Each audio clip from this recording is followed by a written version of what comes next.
ዴሉክስ ፕሮፐርቲስ ውበትና ዘመናዊነትን እየተላበሰች በመጣችው አዲስ አበባችን እምብርት ከወዳጅነት ፓርክ ፊት ለፊት ቅንጡ መኖሪያ አፓርትመንት ቤቶችን በትጋት በመገንባት ላይ ይገኛል።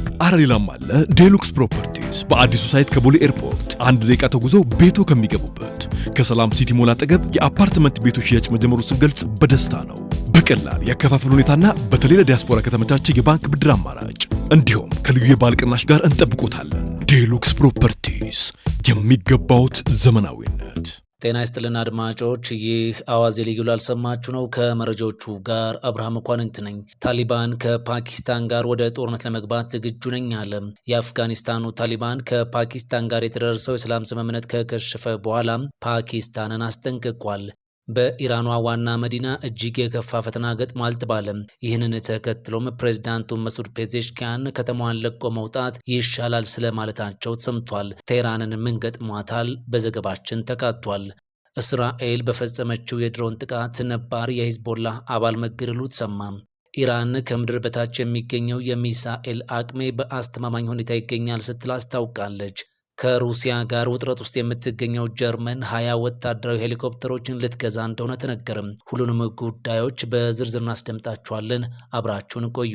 ታሊባን ከፓኪስታን ጋር ወደ ጦርነት ለመግባት ዝግጁ ነኝ አለ። የአፍጋኒስታኑ ታሊባን ከፓኪስታን ጋር የተደረሰው የሰላም ስምምነት ከከሸፈ በኋላ ፓኪስታንን አስጠንቅቋል። ታሊባን ጦርነቱ በድንገት የሚቀሰቀስ ከሆነ ራሳችንን የመከላከል መብት እንዳለን እንዲታወቅ በማለት መጪው ጊዜ በውጥረት የተሞላ ሊሆን እንደሚችል ገልጿል። ታሊባን የአፍጋን ወጣቶችና አዛውንቶች ሳይቀሩ አይቀሬው ጦርነት የሚቀሰቀስ ከሆነ ለክብራቸው ይዋደቃሉ በማለት ፓኪስታን ላይ ዝቷል። ታሊባን በፓኪስታን አለመተባበር ምክንያት የተጀመሩ የሰላም ንግግሮች መቀጠል ሳይችሉ ቀርተዋል ሲል አስታውቋል። አክሎም የፓኪስታን ጦር ሆን ብሎ የሰላም ንግግሩ እንዳይሰምር አድርጎታል የሚል ክስ አቅርቧል። ኳታርና ቱርክ የሀገራቱን ንግግር የተከታተሉ ሲሆን ቱርክ የማሸማገል ስራንም ስትሰራ እንደነበር ታሊባን ገልጾ ለዚህ ሚናዋም አመስግኗል። ነገር ግን ሁሉም ጥረቶች ለጊዜው እንደቆሙ ታሊባን አስታውቋል። ፓኪስታን የሰላም ንግግሩ እንዳይሰምር ያደረገው ታሊባን ነው ብላ እንደምታምን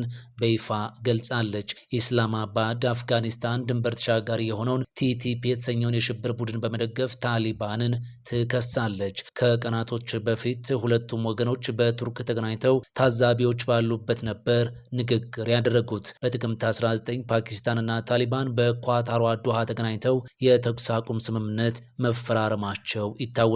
ከስምምነቱ በፊት ግን በድንበር አካባቢ ኃይሎቹ ወደ ጦርነት ገብተው እንደነበር አይዘነጋም። በወቅቱ በነበረው ግጭትም ከ70 በላይ ሰዎች በሁለቱም ወገኖች ሲገደሉ በመቶዎች የሚቆጠሩ ደግሞ የመቁሰል አደጋ አጋጥሟቸው እንደነበር መዘገቡ ይታወሳል።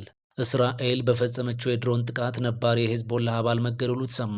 የእስራኤል አየር ኃይል በደቡባዊ ሊባኖስ በተሽከርካሪ ላይ ባደረሰው ጥቃት በሂዝቦላህ የትጥቅ ትግል ውስጥ ጉልህ ሚና እንዳለው የሚነገርለትን ሳሚር አሊን ጨምሮ አንድ ኢንጂነርም ተገድሏል። ሰው አልባ አውሮፕላኑ 2 ሚሳኤሎችን በማስወንጨፍ ነው ጥቃቱ የደረሰው። በትላንትናው ዕለት በተፈጸመው ጥቃት 2 የቡድኑ አባላት ናቸው እንደተገደሉ የሩሲያው ታስ መገናኛ ብዙሃን የዘገበው። አንደኛው ሟች የሂዝቦላህን መሰረተ ልማቶች ግንባታ በማከናወን የሚታወቅ ኢንጂነር ስለመሆኑም ከዘገባው ላይ መመልከት ችለናል። የሊባኖስ የጤና ሚኒስቴር በእስራኤልና በቡድኑ መካከል የተደረሰው የተኩስ አቁም ስምምነት በይፋ ሳይጣስ እስራኤል 5000 ጥቃቶችን በሊባኖስ ግዛት ላይ ፈጽማለች ብሏል። በእነዚህ በርካታ ጥቃቶችም 309 ሰዎች ሲገደሉ 598 የሚሆኑት ደግሞ የመቁሰል አደጋ ደርሶባቸዋል ተብሏል። ምንም እንኳን በሊባኖስ በኩል እንዲህ ቢባልም እስራኤል ግን ሂዝቦላ ለሚያደርሰው ጥቃት የመልስ ምት ነው እየሰጠው የሚገኘው ትላለች። ኢራን ከምድር በታች የሚገኘው የሚሳኤል አቅሜ በአስተማማኝ ሁኔታ ላይ ይገኛል ስትል ይፋ አድርጋለች። ኢራን ዳግም በአሜሪካም ሆነ በእስራኤል ጥቃት የሚፈጸምብኝ ከሆነም ምላሼ ከፋ ይሆናል ስትል ለጦርነት ዝግጅት ላይ እንደምትገኝ በተለያዩ አጋጣሚዎች በመግለጽ ላይ ትገኛለች። በዚህ ወቅት ሁሉም ከምድር በታች ያሉ የሚሳኤል መሰረተ ልማቶቼ ያለ አንዳች እንከን የሚገኙት ስትልም ይፋ አድርጋለች። በሰኔው የ12 ቀናት ጦርነት ወቅትም በእስራኤልና በአሜሪካ ጉዳት እንዳልደረሰበት ነው የገለጸችው። በዚያ በድንገተኛው የእስራኤል ወረራ ወቅት ከ1000 በላይ ዜጎቼ የኒውክሌር ሳይንቲስቶችን እንዲሁም የጦር ኮማንደሮችን ጨምሮ ቢገደሉብኝም ከምድር በታች ያለው የሚሳኤል መሰረተ ልማቴ ግን ጉዳት አልደረሰበትም ብላለች። በአጠቃላይ በዚያ የጦርነት ወቅት በኢራን የሚሳኤል አቅም ላይ የደረሰ ጉዳት አልነበረም ነው ያለችው። ምንም እንኳን ቴህራን ይህንን ትበል እንጂ ቴል አቪቭ ግን በሰኔው ጦርነት የሀገሪቱ የሚሳኤል አቅም ክፉኛ ጉዳት እንደደረሰበት ስትገልጽ ትደመጣለች። ከዚህ በተጨማሪ ኢራን በጦርነቱ በእስራኤልና በአሜሪካ ለደረሰባት ጥቃት ተገቢውን ዋጋ ለሁለቱም ወገኖች መስጠቷን ነው የምታምነው። አሜሪካ ከኢራን ጋር በኒውክሌር ፕሮግራሟ ብቻ ሳይሆን በታጠቀችው የባላስቲክ ሚሳኤል ዙሪያ ንግግር ማድረግ እንደምትፈልግ የምትገልጸው ኢራን ይህ ግን በፍጹም እንደማይሆን በተደጋጋሚ በመናገር ላይ ነች። የታጠቅኩት ሚሳኤል በየትኛው መንገድ ለድርድር የማይቀርብ መሆኑን አሜሪካ ልታውቀው ይገባል የሚል ጽኑ አቋምን እያንጸባረቀች ትገኛለች። የኢራን የሚሳኤል አቅም ለምዕራቡ ሀገራት ጉዳይ መሆን የለበትም የሚል አቋምንም እያስተጋባች ነው። በተጨማሪም የምዕራቡ ሀገራት ሰላምን በኃይል ለማምጣት ፍላጎታቸው ነው ስትል ኢራን ገልጻለች። ከሩሲያ ጋር ውጥረት ውስጥ የምትገኘው ጀርመን 20 ወታደራዊ ሄሊኮፕተሮችን ልትገዛ እንደሆነ ተሰማ። ጀርመን 20 አዳዲስ ወታደራዊ ሄሊኮፕተሮችን ከአውሮፓው የአውሮፕላን አምራች ከሆነው ኤርባስ ለመግዛት የ1.2 ቢሊዮን ዶላር የሚጠጋ ገንዘብ መመደቧን ሮይተርስ ዘግቧል። ለጀርመን ፓርላማ ሊቀርብ በተዘጋጀው የገንዘብ ሚኒስቴር ሰነድ መሰረት ሄሊኮፕተሮቹ ከ2027 ጀምሮ በ2 ዓመት ጊዜ ውስጥ ለጦር ኃይሉ ተላልፎ የሚሰጡ ይሆናሉ ተብሎ እንደሚጠበቅ ዘገባው አመላክቷል። ይህ ግዢ ሩሲያ በዩክሬን ላይ ወረራ ከፈጸመች በኋላ የጀርመንን ጦር በከፍተኛ ሁኔታ የማዘመን ሰፊ ጥረት አካል እንደሆነም ተመላክቷል። የጀርመን መከላከያ ሚኒስቴር እቅዶች በፓርላማ ውይይት ሳይደረግባቸውና ይፋ ሳይሆኑ በሚስጥራዊ ግዢዎች ላይ አስተያየት መስጠት እንደማይችልም አስታውቋል። የኢራኑ ፕሬዝዳንት መሱድ ፔዜሽኪያን አገሪቱ ያጋጠማትን ድርቅ ተከትሎ ቴህራንን ለቀን መውጣት ሳይኖርብን አይቀርም አሉ።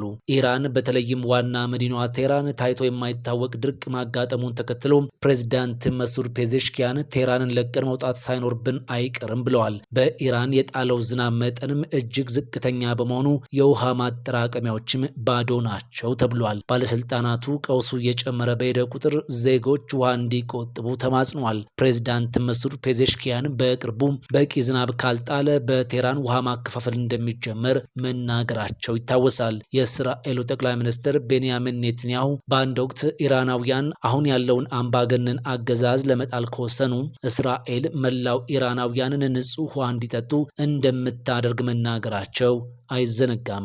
ነገር ግን የውሃ እጥረቱን ለመቅረፍ በተራ ማከፋፈል ብቻ በቂ ላይሆን እንደሚችል ፕሬዝዳንት መሱድ ገልጸዋል። ፕሬዝዳንቱ ማከፋፈሉ ካልሰራ ቴህራንን መልቀቅ ሊኖርብን ይችላል ሲሉም ተናግረዋል። የፕሬዝዳንቱ አስተያየቶች በኢራን ጋዜጠኞችና በማህበራዊ ሚዲያ ላይ ትችትን አስተናግዷል። የቀድሞው የቴህራን ከንቲባ ሀሳቡን ቀልድ ሲሉ አጣጥለው ቴህራንን ለቆ መሄድ ምንም ትርጉም የለውም ማለታቸውን ከቢቢሲ ዘገባ ላይ ተመልክተናል። የኢራን ቴክኖሎጂ ባለስልጣናት በሚቀጥሉት 10 ቀናት ውስጥም ምንም ዝናብ እንደማይጠበቅ በመናገር ላይ ናቸው። ከቴህራን ዋና የውሃ ምንጮች አንዱ የሆነው የላቲያን ግድብ ስራ አስኪያጅ ግድቡ ካለው ውሃ የመያዝ አቅም ከ10 በመቶ በታች ብቻ መያዙን ተናግሯል። በአቅራቢያው ያለው የካራጅ ግድብ ለቴህራንና አልቦርዝ ከተሞች ውሃ የሚያቀርብ ሲሆን በተመሳሳይ አነስተኛ ውሃ ብቻ እንደያዘም ተነግሯል። የዝናብ መጠን ካለፈው ዓመት ጋር ሲነጻጸር በ92 በመቶ ቀንሷልም ተብሏል። በግድቡ ውስጥ ያለው ውሃ 8 በመቶ ብቻ እንደሆነም ተመላክቷል። መንግስት አሁን ተስፋውን በበልግ መገባደጃ ላይ ዝናብ ሊጥል ይችላል የሚል ነው። ነገር ግን የሜትሮሎጂ ትንበያዎች ያንን አያሳዩም። በዚህ ሰዓት የኢራን ባለስልጣናት ከመጠን በላይ ውሃን የሚጠቀሙ ቤተሰቦችንና የንግድ ቤቶችን ለመቅጣትም አቅደዋል። ዴሉክስ ፕሮፐርቲስ ውበትና ዘመናዊነትን እየተላበሰች በመጣችው አዲስ አበባችን እምብርት ከወዳጅነት ፓርክ ፊት ለፊት ቅንጡ መኖሪያ አፓርትመንት ቤቶችን በትጋት በመገንባት ላይ ይገኛል። ሌላም አለ። ዴሉክስ ፕሮፐርቲስ በአዲሱ ሳይት ከቦሌ ኤርፖርት 1 ደቂቃ ተጉዞ ቤቶ ከሚገቡበት ከሰላም ሲቲ ሞል አጠገብ የአፓርትመንት ቤቶች ሽያጭ መጀመሩ ስንገልጽ በደስታ ነው። በቀላል የአከፋፈል ሁኔታና በተለይ ለዲያስፖራ ከተመቻቸ የባንክ ብድር አማራጭ እንዲሁም ከልዩ የባለ ቅናሽ ጋር እንጠብቆታለን። ዴሉክስ ፕሮፐርቲስ የሚገባውት ዘመናዊነት ግንኙነት። ፈጣን ያልተሰሙ መረጃዎችንና ትኩስ የኪነ ጥበብ ዜናዎችን ለማግኘት የቁም ነገር ሚዲያ የዩቲዩብ ቻናልን በመቀላቀል ቤተሰብ የሆኑ ቻናላችንን ሰብስክራይብ ያድርጉ። በቲክቶክም አለን። ቁም ነገር ሚዲያ ኦፊሻል ብለው ይከተሉን። እናመሰግናለን። ቁም ነገር ሚዲያ፣ ለቁም ነገር እንሰራለን።